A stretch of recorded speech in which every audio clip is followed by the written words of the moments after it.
The gym was dead that night, which was rare.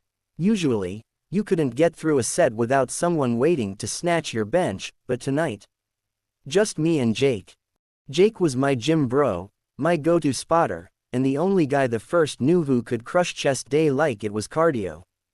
Dude had confidence for days, always cracking jokes, always pushing me to lift heavier. We had this friendly rivalry going, seeing who could outdo the other, but it was all love. Well, until it wasn't. We were cooling down after a brutal session, sweat pouring, shirts sticking to us, the whole deal. I grabbed my towel and water bottle, ready to call it a night, when Jake grinned at me. Bro, you're not gonna dip without hitting the sauna, right? Recovery's key, he said, slinging his towel over his shoulder like some kind of fitness guru. I rolled my eyes. You just want an excuse to sit around and do nothing. Maybe, he said, shrugging. But you're coming with me, so let's go. Jake had this way of getting his way, and honestly, the idea of chilling in the sauna didn't sound too bad after the workout we just had. So, I followed him, towel slung over my shoulder like I didn't care. The sauna was tucked in the back corner of the gym, all cedar walls and dim lights. The heat hit me the second we walked in, like stepping into an oven, but in a good way. Jake flopped onto the bench like he owned the place, his towel riding dangerously low on his hips. Man, this is the life, he said, leaning back and closing his eyes. Nothing but heat and gains. I snorted. You sound like a bad gym meme. Whatever, he shot back, smirking. You're just mad because I crushed you on the incline press today. Please, I said, rolling my eyes. You barely lifted more than me. He opened one eye, his smirk widening. Face it, D, you're always chasing me. That comment, it hit differently. Maybe it was the way he said it, or maybe it was the heat messing with my brain, but for a second, I forgot how to reply. Jake noticed, of course, he noticed everything, and that cocky grin of his grew even bigger.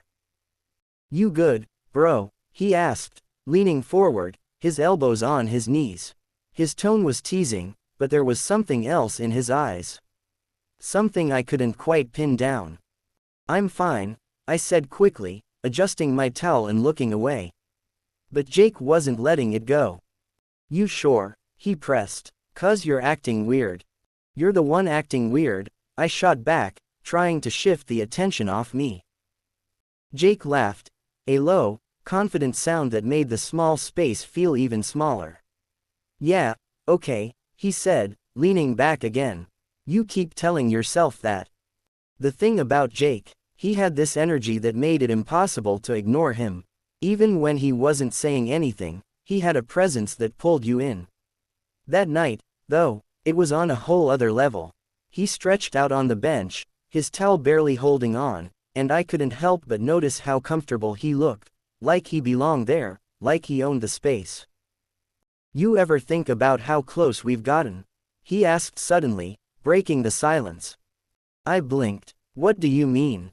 I mean, we hang out all the time, he said, his tone casual but his eyes sharp.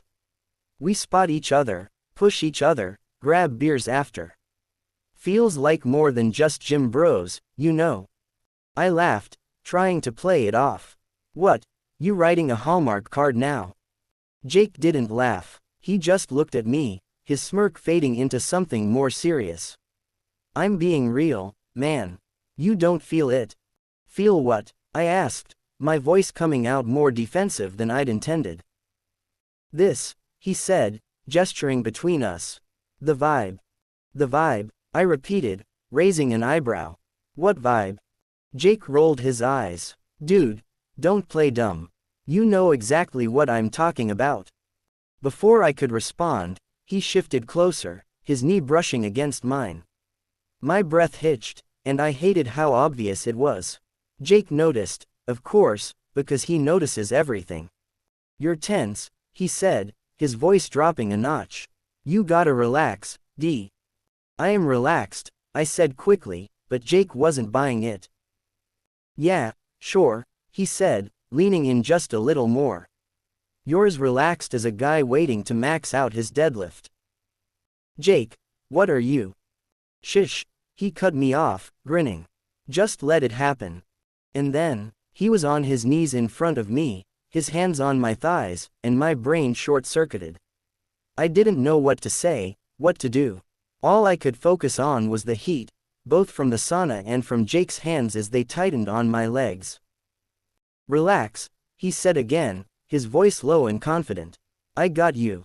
I opened my mouth to protest, but nothing came out. Jake's grin turned smug, like he'd won some kind of unspoken challenge. And maybe he had, because I wasn't stopping him. The next few minutes, let's just say they were intense. Jake was confident, sure of himself, and completely in control. My heart was racing, and not in the way it usually did after a workout. I couldn't believe what was happening, but at the same time, I couldn't bring myself to stop it. When it was over, Jake sat back on his heels, wiping the sweat from his brow. Well, he said, his grin returning. That was fun. Fun, I repeated, still trying to catch my breath. Yeah, he said, standing and grabbing his towel. We should do this again sometime. I stared at him, trying to process everything. You're insane. And you're welcome, he shot back, winking. As we left the sauna, the cool air of the locker room hit like a slap to the face. Jake looked at me over his shoulder, that cocky grin still firmly in place. See you tomorrow, D, he said, his tone casual, like nothing had happened. I watched him go, my head still spinning. Tomorrow, yeah, I'd be back. Because as crazy as it sounded, Jake was right, this wasn't just gym bro stuff anymore. Whatever it was, I wasn't ready to let it go.